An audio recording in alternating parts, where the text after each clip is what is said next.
पहलवानों की लड़ाई, लेकिन इस पर राजनीति है गरमाई। पहलवानों और ब्रजभूषण के बीच छिड़े घमासान पर सियासत जमकर हो रही है। सियासी दखल की फहरिस्त में एक नया नाम अब जो जुड़ा है वो ममता बनर्जी का जुड़ गया है, जिन्होंने पहलवानों के सपोर्ट में बाकायदा कल पैदल मार्च निकाली और केंद्र सरकार को घेरा।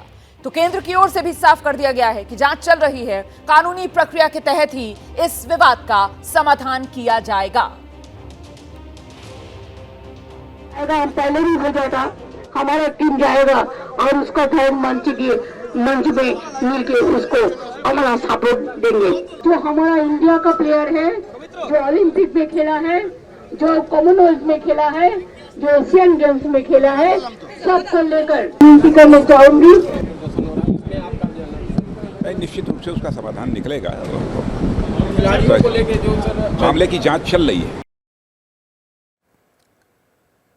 देखिए, बार बार सत्ता पक्ष की तरफ से यही कहा जा रहा है कि साहब मामले की जांच चल रही है, हल निकल जाएगा, किसी के साथ नाइंसाफी नहीं होने देंगे, इंसाफ मिलकर रहेगा। लेकिन बावजूद इसके मुकुल पहलवान जी, क्या माना जाए, ये बेसब्रापन इन खिलाड़ियों का, संयम न रखना इन खिलाड़ियों की तरफ से, जिस बात का जिक्र हरपाल जी कर रहे थे कि साहब इस देश के अंदर तो कोई जघन्य अपराध भी हो जाता है तो भी कानून की प्रक्रिया का पालन होता है और इंसाफ मिलने में वक्त लगता है, लेकिन सब्र तो किया जाता है ना सर। क्या खिलाड़ियों ने अपना मामला खुद ही बिगाड़ लिया? देखो, हरपाल जी ने ये भी बोला था कि ये सरकार के पैसे से मेडल आया है, लेकिन मैं कहता हूं कि माँ बाप की मेहनत से जो अपना खेत बेच के, जो अपना भैंस बांध के, जब पहलवान बनाते हैं, जब अखाड़े में भेजते हैं, जब गरु तैयार करता है, जब कैंप में जाते हैं, उसके बाद वो मेडल आता है जब सरकार का काम शुरू होता है। सरकार पैसा तब देती है, उससे पहले थी। इन्होंने अपना काम खराब करने वाले की तो कोई बात ही नहीं है, ये तो अपना हक मांग रहे हैं और शोषण होता है। और खुद एक बाहुबली से लड़ना 2012 में भी कंप्लेंट हुई थी, 2017 में भी हुई थी, उसको भी दबा दिया गया था। एक बाहुबली से लड़ना ना तो अमित शाह बोल सकते, ना मोदी जी बोल सकते, ना खेल मंत्री बोल सकते, ये सबसे ऊपर हो चुका है। ये अपने आप को सर्वोपरि दिखा रहा है। और पहले भी इन्होंने जो मायावती सरकार में थे उनको भी दबाने की क्या बात की थी। तो इनसे लड़ने वाला हर आदमी ये सोचता है कि अब तू निकलेगा, तेरे को मार देगा। इन्होंने टीवी पे भी बोला है कि मैंने एक आदमी को मारा है, उसी की सजा नहीं हुई। आपकी बात ठीक है, जो प्रक्रिया चलती है, जांच होती है, जांच में जांच चलती है तो सबूत मिटाए जाते हैं, उसके अलावा कुछ नहीं होता। और मैं पहले कह रहा हूं, अगर पहलवान कसूरवार हो तो उनको डालो ना जेल के अंदर। मानहानि का केस होना, मुझे लगता है विजयपाल सिंह जी को आना चाहिए। विजयपाल सिंह जी, जिस बात का जिक्र संकेतों में यहां पर मुकुल जी ने कर दिया कि जितना ज्यादा समय लगेगा उतना ही ज्यादा सबूत नष्ट करने का काम किया जाएगा और मतलब केस जो है वो पहलवानों का कमजोर होता चला जाएगा। क्या यही रणनीति अपनाई जा रही है क्या विजयपाल जी? देखो मैम, सबूतों को नष्ट करने की तो बात ही नहीं है। अगर सबूत होते तो माननीय सर्वोच्च न्यायालय अब तक इसमें कोई ऐसी डायरेक्शन दे चुका होता, अगर कोई ठोस सबूत मिलते। सर, माननीय सर्वोच्च न्यायालय के आदेश और निर्देश के बाद ही एफआईआर दर्ज हुई थी। नहीं, वो तो मैं मान गया, एफआईआर भी दर्ज नहीं हो रही वो तो मैं मान गया। यहाँ संवैधानिक प्रक्रिया है, अगर मेरे साथ कोई गलत होता है तो सबसे पहले मैं कहाँ जाऊंगा? 12 साल से अगर हम पहलवानों के साथ गलत हो रहा था तो हमें कहाँ जाना चाहिए था? और अगर हमें मान लो कोई ऐसी मजबूरी थी, हम घर में बता सकते थे, अपने बड़ों को बता सकते थे।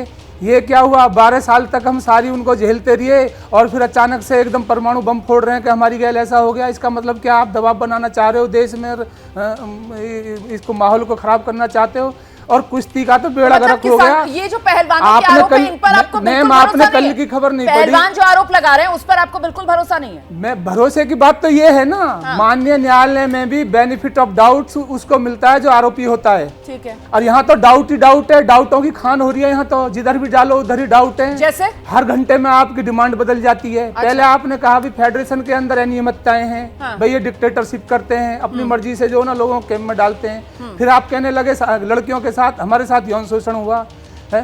फिर आप अब मतलब ये तो केवल और केवल इतने सारे जो बदल रहे हैं ना ये अपनी डिमांडों को, ये केवल इसलिए है कि आप यहाँ इमोशनल कार्ड खेलो, दबाव बनाओ और फेडरेशन में जो ये अध्यक्ष हैं या जो भी आने वाले चुनाव हैं ये ना हो और कोई ऐसी व्यवस्था बने जिससे ये अध्यक्ष बन जाए। और अभी जैसे मुकुल ने बोला ये कि एक ये मिनट, बात प्लीज, आपने जो प्लीज, कही है please, please, doctor ma'am. Sunita Godara, यहाँ पर ये मामला अब देखिए किस दिशा में बढ़ता हुआ नजर प्लीज, आ रहा है। मैम, कुछ प्लीज। पहलवान ही है जो सामने निकल कर आ रहे हैं प्लीज। और कह रहे हैं कि साहब ये जो प्रदर्शनकारी पहलवान है Let दरअसल me- let इनकी me नियत, speak. इनके Let me speak मंसूबों for पर 1 minute. सवाल इसलिए क्योंकि यहाँ पर ऐसा लग रहा है जैसे फेडरेशन पर काबिज होने के लिए ये गुट इमोशनल कार्ड खेल रहा है, खुद को विक्टिम बनाया हुआ दिखा रहा है और इसके प्रमाण मिलते हैं कि जिस तरीके से गोल पोस्ट लगातार ये बदलते रहे। Doctor Sunita please let me speak ma'am. एक सेकंड देखिए मैं 1 मिनट, देखिए मैं ये कहना चाहती हूँ कि ये जो रायता फैल रहा है ना कि खाप पंचायत आन बान शान के लिए लड़ रही हैं, किसान आंदोलन अपने उनको सपोर्ट भी कर रहे हैं और अपना मोटिव भी पूरा कर रहे हैं, हर पार्टी अपने आप को चमका रही है और जो पहलवान हैं उनका मुद्दा सब भूलते जा रहे हैं। तभी तो अभी बेदी जी ने कहा कि पता नहीं सुनीता गोदारा क्या कह रही है, एथिक्स कमीशन क्या होता है। मैं किसी कमेटी की बात नहीं, कोई खिलाड़ी एथिक्स कमीशन की डिमांड कर ही नहीं सकता। एथिक्स कमीशन एक स्पोर्ट्स लॉ है।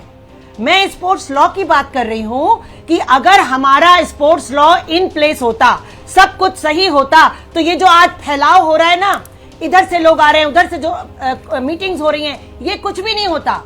क्योंकि शुरुआत में ही अगर एथिक्स कमीशन ने इस केस को ले लिया होता, नहीं आप जो बात कह रहे हैं 12 साल करेक्टिव से कहां मेजर्स के जाती? तौर पर आगे Ethics क्या किया Commission- जाए उस दिशा में तो ठीक है इस तरीके की चर्चा करना, लेकिन सवाल यह है कि अभी नहीं है ना एथिक्स कमीशन। आप देखिए, अभी अगर आप एथिक्स अभी कमीशन भी नहीं है और ये नहीं, जो नहीं, रायता आप जिसका जो कह रही जिक्र हैं, आप कर रही आप हैं, एक साहब महिला फैला हुआ हैं। नजर आ रहा है, ये रायता समेटेगा अरे कौन? भाई, ये रायता कैसे अभी किसने सिमटेगा? रोका है? जैसे ही घड़ी का काटा दोपहर 2:30 पे आए, बबीता जी का दिल सास बहू साजिश के लिए मचल जाए।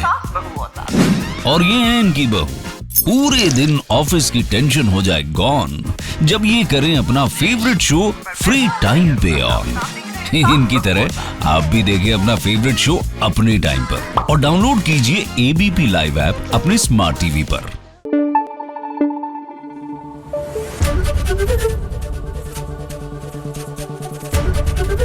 एबीपी न्यूज आपको रखे आगे।